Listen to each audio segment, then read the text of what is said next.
known by its map designation as Area 51. We're now learning Area 51, known as Area 51. Thank you for Near clearing Area that up. 51. Thank you. Known as Area 51. Because Area 51 is very important. They called him Jimmy, and everybody wanted to be his friend. What's good? What's good? Welcome here to Area 51 Boxing, here with Jimmy James, telling you the truth about boxing for all those fans who are fans of the boxing world. Welcome to my show here. We speak nothing but facts. And oh man, it's been a busy night tonight, isn't it? Ooh, that audio leakage of that audio recording from Errol Spence saying that Al Heyman wanted him to fight Keith Thurman, and that Errol Spence was actually saying that he wanted now the fight at least by January, kind of exposed everything, and people were blaming Terrence Crawford for this, and now all the cards are showing up. Now everything is starting to make sense, and we can see that it was PBC who didn't want to make the fight with Terrence Crawford. So all the Errol Spence fans out there, you got caught. You were talking all this mad shit about, you know, how Crawford is scared, how Crawford is scared, how Crawford is this. Now, with the leakage of Errol Spence, we can see what the reality is. And, you know, in fact, I would, even though Errol Spence wants to fight, it seems to me like he didn't put enough pressure on Al Heyman to make it happen and to fix the contract, which was something that he didn't say in his audio recording. And Terrence Crawford, the man, knew that there was something wrong with his contract, as I verified 1,000 times here, and you still didn't listen. And now it all came to fruition. So, for all the Spence fans, fuck you. That's what you get for being an idiot, okay? Now, please relax, chill. Let's talk some boxing now. All right, so Spence is in a little bit of trouble now, because I was listening right now to the WBC president, Mauricio Suleiman, have an interview with, I think is Fight Hype. And he's basically saying now that he's going to make a mandatory between Keith Thurman and Terrence Crawford, and Errol Spence. And it's almost very bizarre that that's happening right now. The WBC wants to make a mandatory between Keith Thurman and Errol Spence. And Al Heyman might have fucked Errol Spence really bad, because now he doesn't just have one mandatory with Keith Thurman, he has another WBA mandatory with Stenionis, and he has to defend his IBF title with Jaron Ennis. So if he wants even to have a chance for undisputed, he might have to fight these three guys before they strip him from the belts. He's in a real trouble right now. Oh, PBC fucked him big time. And it's because your fault. Because you defended this shit. Talking how Al Heyman does this and all that. Listen, at the end of the day, Spence could have done this fight a long time ago. He could have done this fight a long time ago. This was in the books a long time ago. And nobody was putting pressure to see this fight. Okay, and Terrence Crawford always wanted the fight. It wouldn't matter if it was Bob Arum or not. Bob Arum said that in an interview that he would have made the fight happen because, you know, Terrence Crawford just didn't have any promoters to help him out. But the truth is, when Bob Arum was there, Manny Pacquiao didn't want to fight Terrence Crawford. He thought it was too dangerous. And Freddie Roach had said it in a few interviews in 2018 that, you know, Terrence Crawford is bad news for, you know, Manny Pacquiao. So he never took that fight. So it wouldn't matter if it was Bob Arum, you know, or it was, what's his name? Terrence Crawford by himself. And I'll tell you why. Because look at Keith Thurman. Keith Thurman never wanted to fight Errol Spence. They were both in the same promotional company. It would have made a killing, that fight. That was the fight that everybody wanted to see in his time. They were both in the same promotional company. So what's the excuse now? That's the problem. It doesn't make any sense.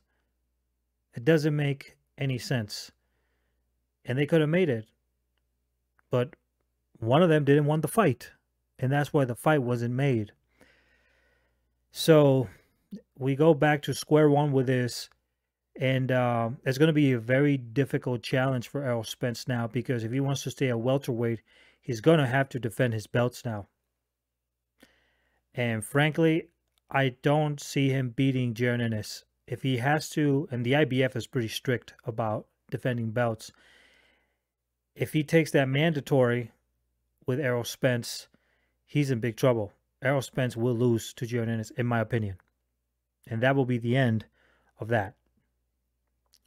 Stanionis is probably his best bet in the welterweight division to defend that belt. It's probably going to be his best bet. Technically, his real mandatory shouldn't be the interim champion, Stanionis. It should be Virgil Ortiz, but Virgil Ortiz is scared of everybody, so it doesn't really matter. But at this point in time, you know, Stanionis is probably going to be the easiest fight he can get. But right after he's done with that, they're trying to push him for Keith Thurman. And Al Heyman was trying to push him for Keith Thurman. And the irony of this is that what did Keith Thurman do to be the mandatory for Errol Spence? He beat Mario Barrios.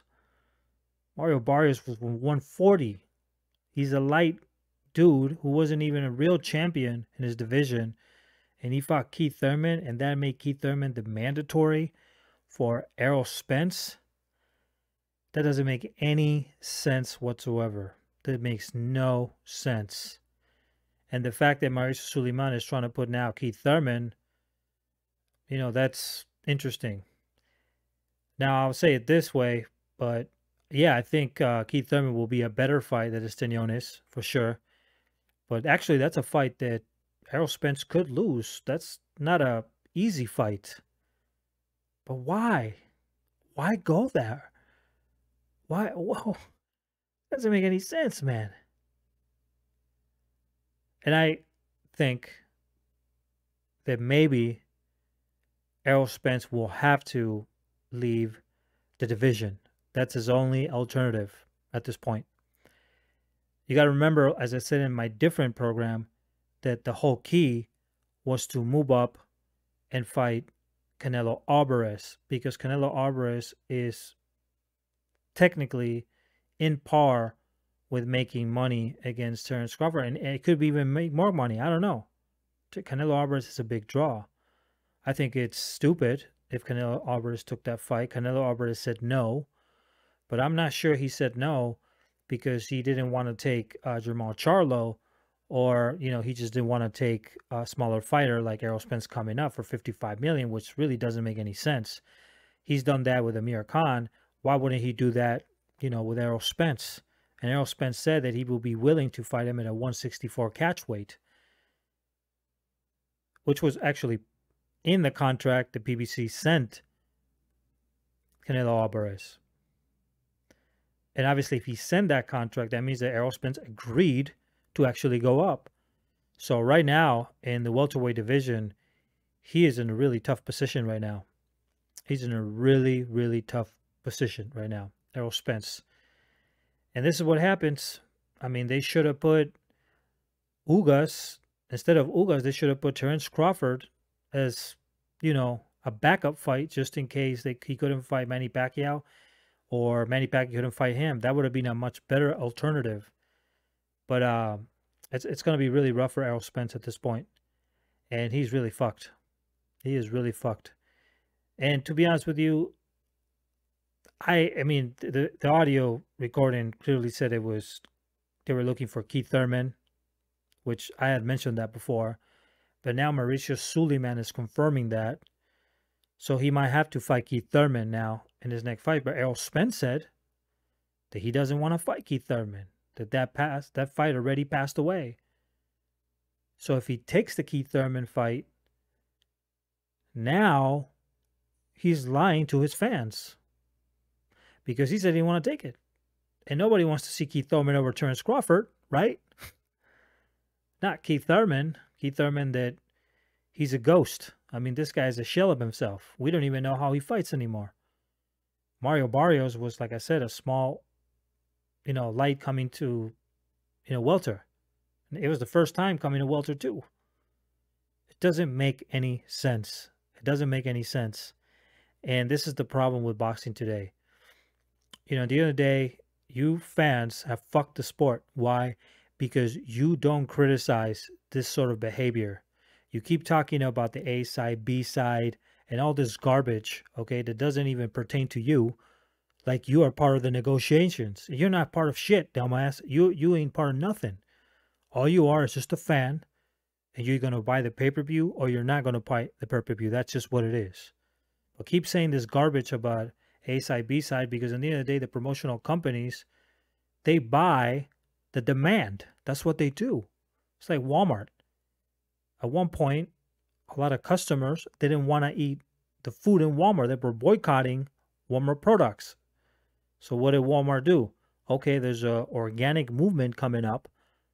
Let's go ahead and make and put organic products in Walmart. And that actually helped to change the situation. And now they're selling organic products. Before they didn't. Because people put pressure in order to change, the demand. But in the boxing world, you're giving passes to these promoters like they can, basically, be like, okay, I'm going to choose this fight. And Errol Spence said, I don't want this fight. But then you're saying that Errol Spence is this guy, and this is, he is the A side. He's A side for nothing. Errol Spence has never been undisputed. Errol Spence has never left any division. The best fights he's ever had is really against Sean Porter, and Terence Crawford fucked him up, much better than Spence did. And if you want to put somebody else, you could put Kell Brook, but he was going up against Gennady Golovkin, 160, and then he had to move down. That was crazy that he had to go up 2 weight classes, then come down and defend his title. And, that was really stressful for his body. And that's probably his second best fight. Danny Garcia was a 140. He's never done shit at 147. He's lost all the fights against all the top welters at 147. And then Mikey, look at that version of Mikey. You want to give credit to that. Or that's cool. If that makes him a pound for pound champion, that's cool. When Lomachenko beat, what's his name? Guillermo Rigondeaux. I thought that was Guillermo Rigondeaux risking. I didn't think it was going to be good for Lomachenko. But people were giving credit to Errol Spence for fighting Mikey Garcia. And the guy's moving up. But why didn't he fight Crawford? So you can fight people who are coming up in weight. Chris Algieri, like all these fighters who are smaller. But you can't fight Crawford. And you can't even guarantee his purse.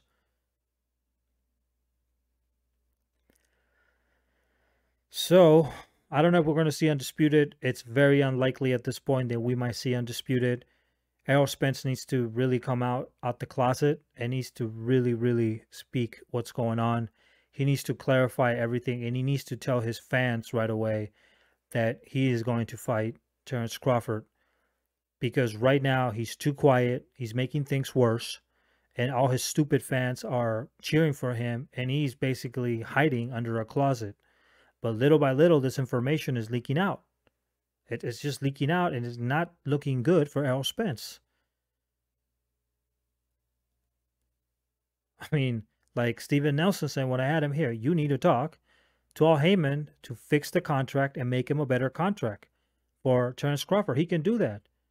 He can do that, absolutely. You just got to put the pressure on. He works for you. If you don't sign the contract, he can't get you to fight. That means no money for him. He's supposed to give you good fights. But fighting Keith Thurman, and you just said you don't want to fight him.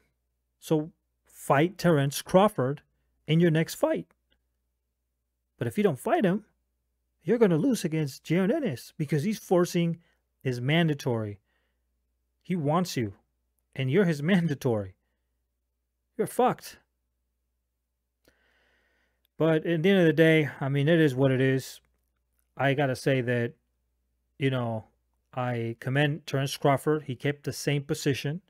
People were accusing him of avoiding and blah, blah, blah, blah. But the truth is coming out. And it is what it is. So Crawford still wants the fight, and you can still make it by February if you want to.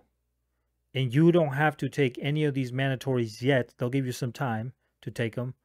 In fact, the WBC makes up whatever rules they want. I mean, look what they did with Oscar Valdez. I mean, they just made up a rule. Okay, you can go ahead and fight.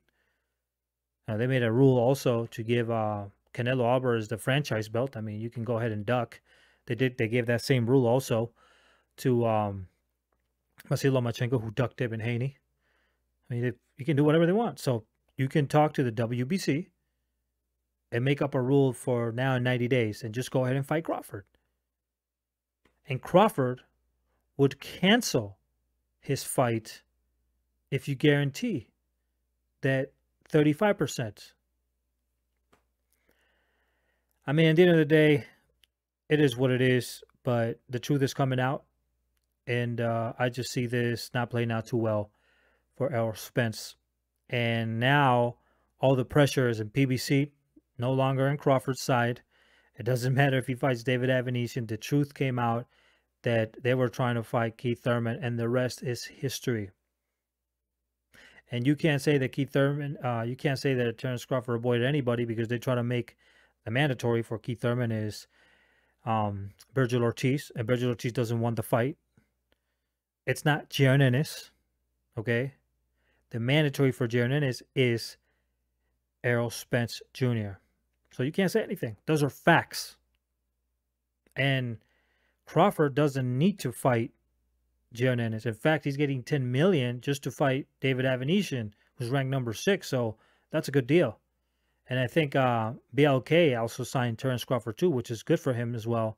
And will be interesting to see what happens with that. But, you know, it is what it is. So if Al Heyman's move was to try to make Spence fight Canelo Alvarez, which I believe was his ultimate move, and I think he might have planned something with Spence where he is going to fight Canelo Alvarez in a catchweight, which a lot of people would consider an interesting fight. To me, I don't want to see that. I want to see him in his weight class. I don't want to see him against Canelo Alvarez. And I'm going to tell you, like I said before, Canelo Alvarez is going to duck a lot of fighters in his division, and he might take that fight because that's a big money fight for him as well. They were willing to offer him $55 million, as compared with Jermall Charlo in the PBC contract, where they were only offering $45, which is crazy. So if the plan is to fight Canelo Alvarez, then, you know, you just gotta jump the division. And if he leaves this division right now, everybody is going to think he's a duck. And it's not necessarily for his mandatories. It's not because of the mandatories. It's because he didn't fight Terence Crawford, and Terence Crawford was willing to stay in the division waiting for Errol Spence. And another thing that was leaked in that audio recording is that Terence Crawford was trying indeed to fight Jermall Charlo. Shit. So, wow. It's just incredible. But, yeah, Errol Spence, you're fucked, buddy. And your fans are going to get it, you know, in the back, because you guys have been too transparent, and now everything is coming out. And you should have told the public that I can't make this fight because PBC maybe, or Al Heyman or whatever, is not giving him a right contract to Terence Crawford. You should have said that. And that would have made a difference, and the fans would have actually believed you. But at this point, you know, it's a losing streak for you. So that's what it is. So that's how I'm going to leave it. Subscribe to my channel. Put a like here. And, you know, and you can also check, if you speak Spanish, goldenerboxing.com. And, you know, just give us a like. Peace out. And Hagone, like the natives say.